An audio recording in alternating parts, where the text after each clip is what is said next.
할렐루야. 오늘 이날 또 특별히 새벽 가운데 하나님의 큰 은혜가 함께 하시길 주님의 이름으로 축복합니다.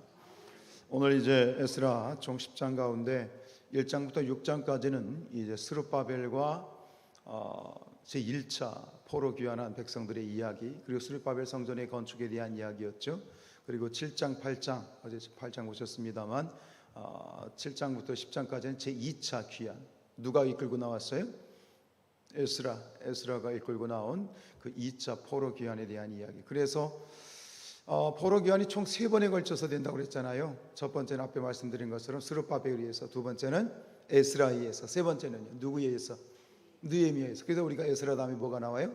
느헤미야서가 나오는 거예요. 그러니까 에스라와 느헤미야서는 이 포로 귀환의 역사를 총체적으로 보여주고 있는 매우 중요한 역사이지요. 오늘 그 중에서 이제 이 9장, 10장, 7, 8장에서 에스라와 함께 제2차 포로 귀환을 한 이야기 명단이 소개되었다면, 오늘은 이 포로 귀환과 함께 실시되어진 그 에스라의 어떤 신앙 개혁 운동, 다시 새롭게 그들이 신앙을 다잡고 있는 그 신앙 개혁 운동을 보도하고 있어요. 그래서 9장은 에스라 개인적인 입장에서의 회개라면, 10장은 전체 이스라엘의 그러한 어떤 회개 운동의 확산과 그리고 실천에 대한 모습을 보여주고 있는데요. 오늘 여러분들이 이 9장을 읽으면서 혹시 파악을 하셨는지 모르겠는데, 지금 이 에스라가 심각하게 기가 막혀가지고 옷을 찢고 또 속옷과 겉옷을 찢고 머리털과 수염을 뜯으면서 말이죠, 이렇게 기가 막혀 하고 있는 이 죄의 핵심, 그 이스라엘 백성들의 범죄의 제목이 무엇입니까? 뭐죠? 통혼이라고 되어 있습니다. 그죠? 통혼.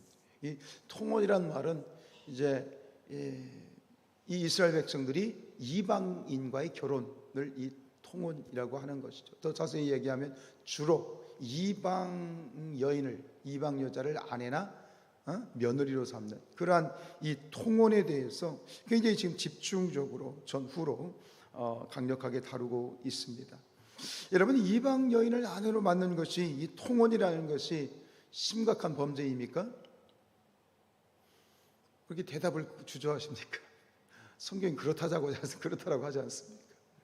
그럼 왜 이 이방인과의 통혼이 이처럼 아주 심각한 범죄로 지금 이렇게 강조가 되고 있는가? 그것은 이 이스라엘 백성들이 보통 사람들이 아니기 때문입니다. 그들 자신이 뛰어나다는 얘기가 아니라, 이스라엘 백성들이 뭐가 다른 거예요? 이들은 하나님의 선택받은 백성이기 때문이에요. 선민이기 때문입니다. 하나님께서는 이스라엘 백성들을 어떤 백성으로 삼으셨어요? 제사장의 나라, 거룩한 하나님의 백성, 하나님의 백성으로 그들을 선택하시고 그들을 세워가시는 그런 아주 특별한 자들 아닙니까? 제사장의 민족, 그리고 거룩한 백성에게 있어서의 가장 중요한 신앙의 덕목은 무엇이냐면 바로 성결입니다. 우리도 마찬가지입니다. 여러분, 거룩이라는 것이 무엇입니까? 성결입니다. 하나님 앞에 성결. 그래서 이 제사장들이 입는 옷, 특별히 대제사장이 입는 옷을 보면 발끝부터 머리까지가 다 성결이라는 의미를 제시하고 있는데, 성결, 이 민족 자체가 섞이지 않은 순수한 하나님의 백성으로서의 순수한 혈통을 유지하는 것이, 이것이 굉장히 중요한 것이죠. 여러분, 우리 하나님 백성으로서, 거룩한 그런 그리스도인으로서, 우리가 그리스도인으로서의 순수함, 그 성결함을 지켜나가는 것이 바로 우리 신앙의 핵심이고 본질인 줄로 믿습니다.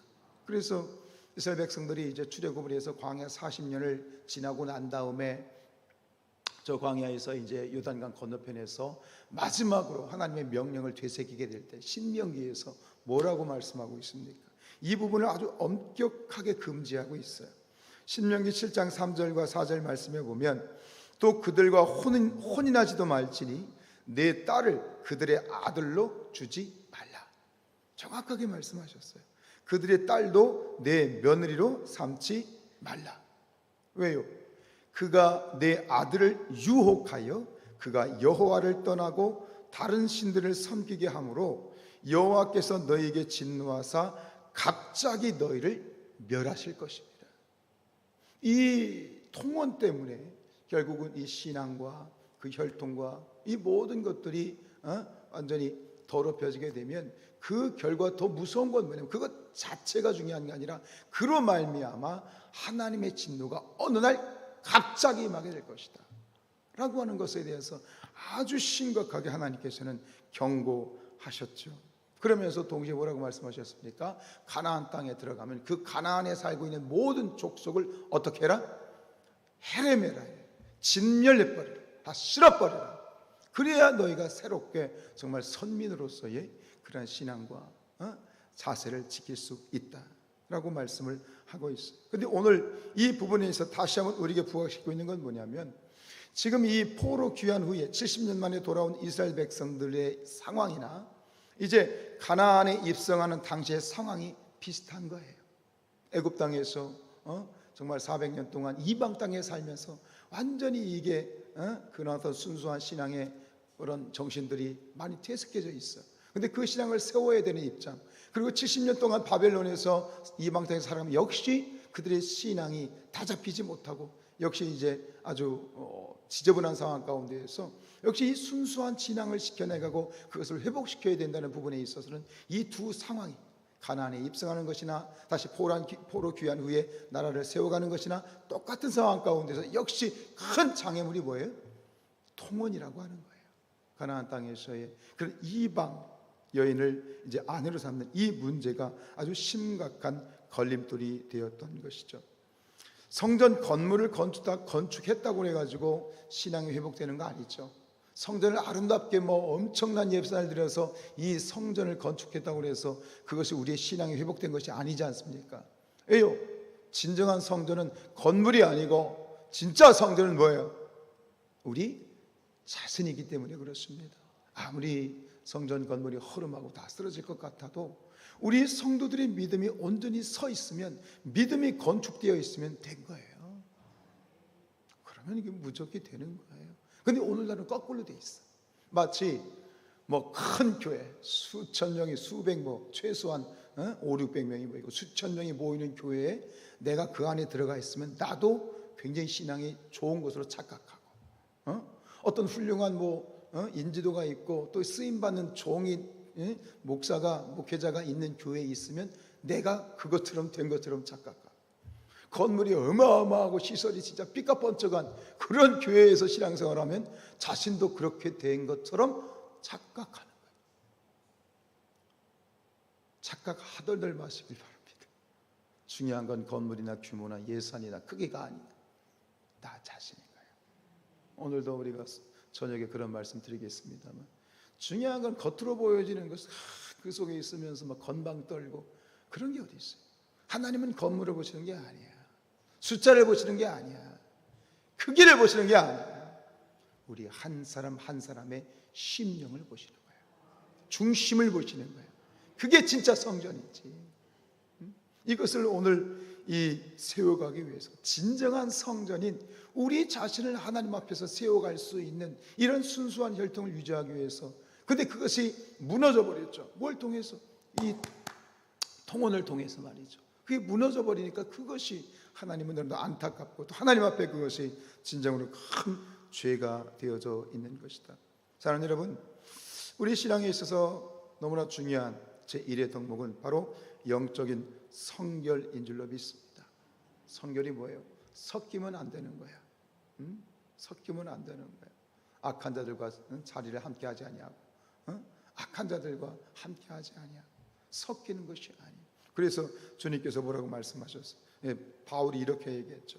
고린도후서 6장 14절, 너희는 믿지 않는 자와 멍에를 함께 매지 마라. 우리가 세상에 머무는 중요한 이유는 무엇입니까?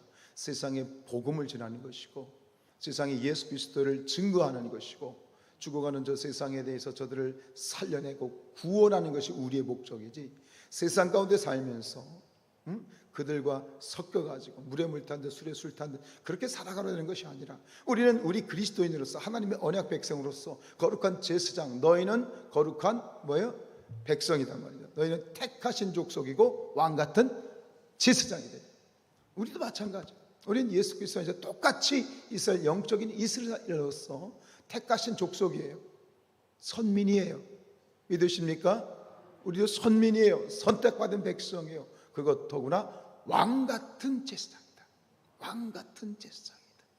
이런 정체성을 정확하게 가지고 있어서 세상에 나가서 세상에 영향력을 끼치고 세상을 변화시키고 복음을 증거하는 것이 우리의 이 세상에 머물러 있는 큰 목적인 줄로 믿고 그것이 사명인 줄로 믿습니다.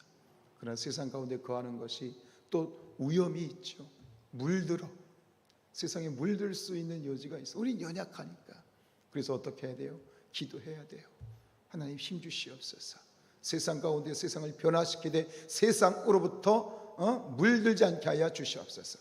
세상이 감당하지 못하는 사람이 돼야지 세상을 감당하지 못하는 사람이 되면 끝장인 것이다. 우리 사랑하는 여러분을 축복합니다. 여러분들이 세상이 감당하지 못하는 자들이 될지어다. 세상이 감당하지 못하는 사람들. 근데 우리가 세상을 감당하지 못해서 세상에서 쩔쩔쩔쩔 매고 있는 우리의 모습이 얼마나 참 안타깝습니까? 다시 한번 축복합니다. 우리 사랑하는 성산의 모든 가족들, 세상이 감당하지 못하는 자들이 될지어다.